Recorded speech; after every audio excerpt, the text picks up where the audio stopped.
Hello, this is 13 with Silk Trades. Today we're going to be discussing a pretty simple indicator that any trader should know about to use in terms of is it a good indicator to signal buy or sell? That depends on you. A lot of traders will use this signal with other indicators to portray a more concrete buy or a more concrete sell signal. So let's look straight into it. We are going to be looking at RSI. So RSI is basically going to be relative strength index. It's not good to use solely by itself. There's a lot of fake outs.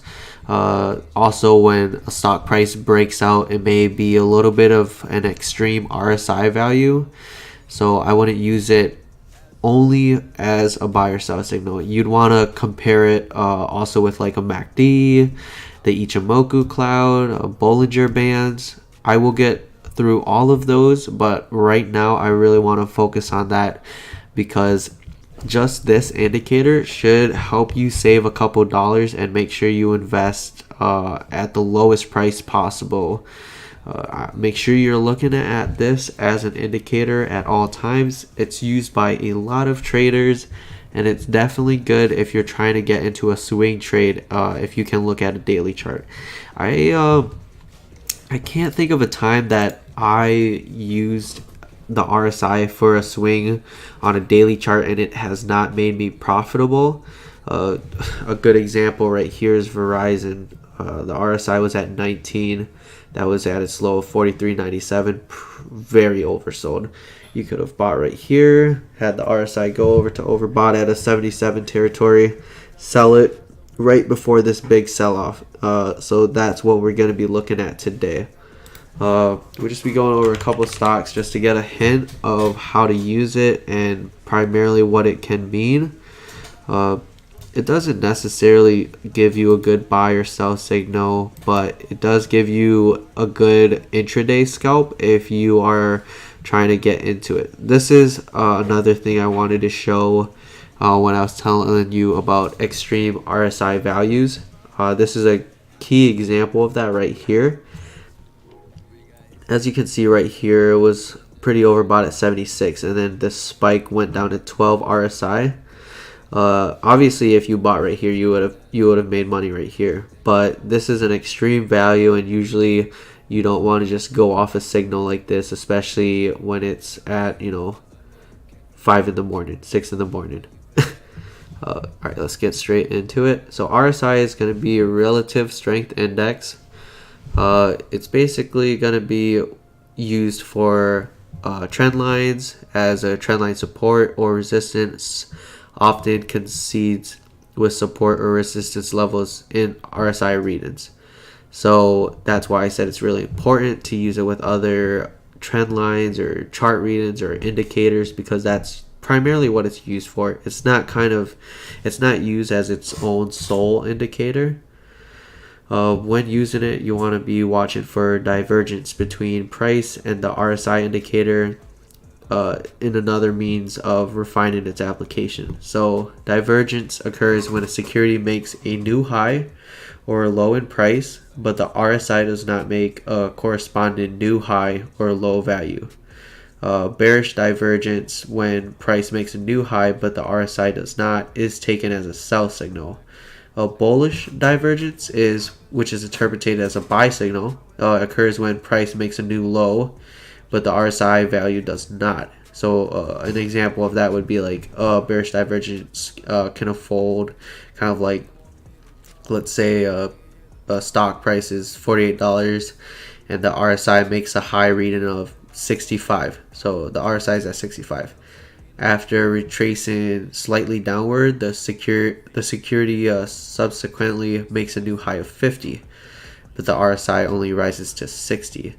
So the RSI has a bearish divergence from the movement of price as the RSI has gone lower, if that makes sense. So as we can see, obviously the RSI isn't going to match the price all the time. Usually for a more conservative look, this is kind of what I have. I have my RSI lines at 35 and 65.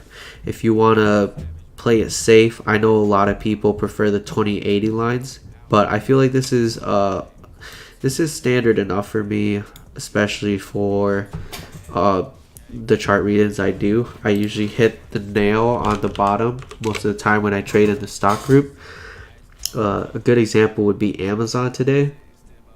Amazon hit 1740, and look at this triple bottom in terms of RSI. Basically hit the 21 RSI, 24 RSI, 31 RSI. So this would be a bullish divergence since the stock price basically remained the same in this area, but the RSI was slowly building up from lows of 23 to 29 to basically 30. This is usually a good indication that, you know, Amazon has found a support. It's also price wise is traded more high. So in chat, I can even look at it. I can even see if I can find it, honestly. Let me see.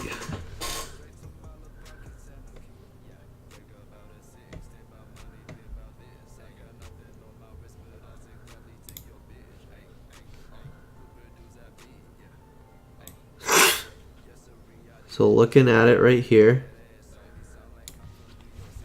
Okay.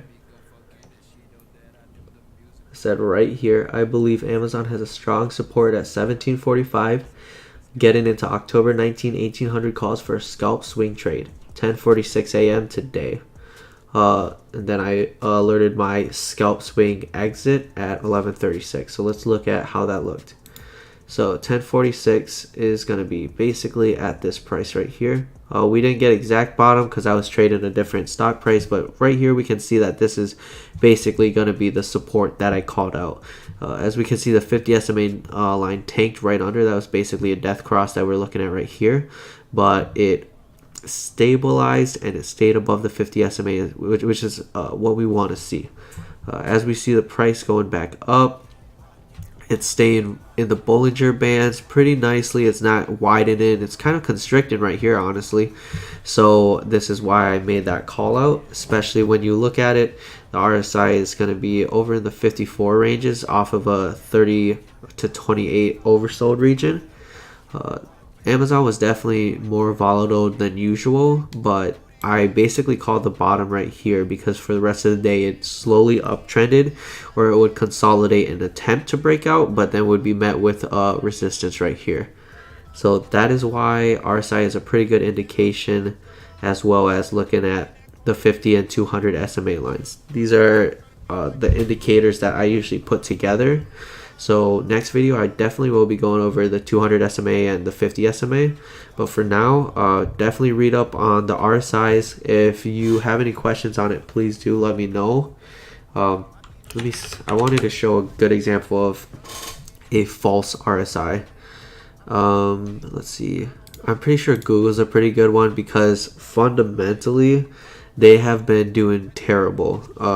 They have had bad news come out time and time and again. Let's see.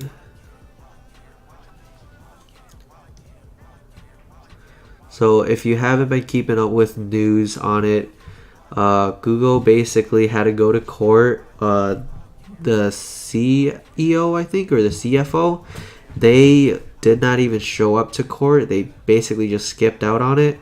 There's been data vulnerability. Trump criticized Google for rigging Google searches to be on a more democratic standpoint and to pop up more stuff that is geared negatively towards Trump. So the stock price kind of suffered from all those negative factors. I mean, I still am long term on Google, but they've definitely been fucking up whatever they have going for them. So this is a really good example of why you can't necessarily use RSI indicators as a complete buy signal, especially with fundamental trading. You really want to make sure you're looking at news outlets and you're making sure that the company you want to buy has not had any negative press releases or news on them. As long as that's the case, and you're trading like Verizon or Activision, and you see a low RSI, that would be probably a good indicator that the stock is oversold. But as an example, let's look at Google. The news came out. It's been about a month or so from highs of $12.91. They've lost about $180 in market price. The RSI right here that is like very low. That's 24, especially for a big company like Google. And they're still trading down at this level. They're only $20 up from their all-time low, or not all-time low, but in terms of this past like 2 weeks. I would say it would be a considerable amount of time to buy into Google, but as you can see, fundamental news is overpowering any indicators that you could look at. I will say this though, that indicators aren't necessarily tools to be used by people, but it's kind of an indication that a lot of people caught on to, and the more people that use an indicator, the more powerful it is.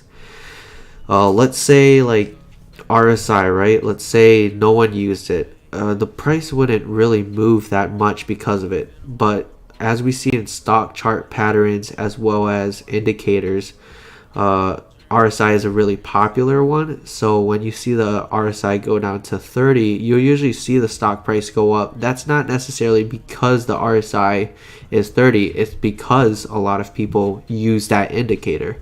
So always keep that in mind. You're not really trading an indicator in terms of its own value. You're trading it because everyone else is trading it, if that makes sense. Anyways, looking at it, the RSI might be pretty low, and the stochastic slow is at 19, and it's about to go above that line, which would signal a buy signal. But I would like to see if the 50 SMA goes under the 200 SMA, which would signal a death cross. And I really want to see if Google puts their act together before deciding to invest into Google. There's a lot of other companies right now that you can invest in, Apple being one. It got hammered down to 215 a couple of days ago. I'm heavily invested in them. I'm a big fan of Disney. I always mentioned it. I mentioned it at 110, now trading at 113. Hit highs of 118. I have a price target for Disney at 130. Companies like these that, are kind of under the radar, not even really under the radar, but they're not in bad news. They're not affected by the trade war that is going on in 2018 and probably going to go on until 2020 at this rate. So make sure you're looking for those type, especially with how volatile the market is or of recently. You really want to be playing it safe, and you want to consider doing this as a job. You can't really risk getting into naked calls or naked puts every single play you do, risking 100% of your money, especially with all the fundamental news going on. So if you have any questions on the RSI, make sure to ask me in chat. If you see any stocks that you're interested in, also mention me. I hope this video was able to help you learn a little bit more about the RSI indicator. And I hope you guys have a great night. If you learned something, please leave a like.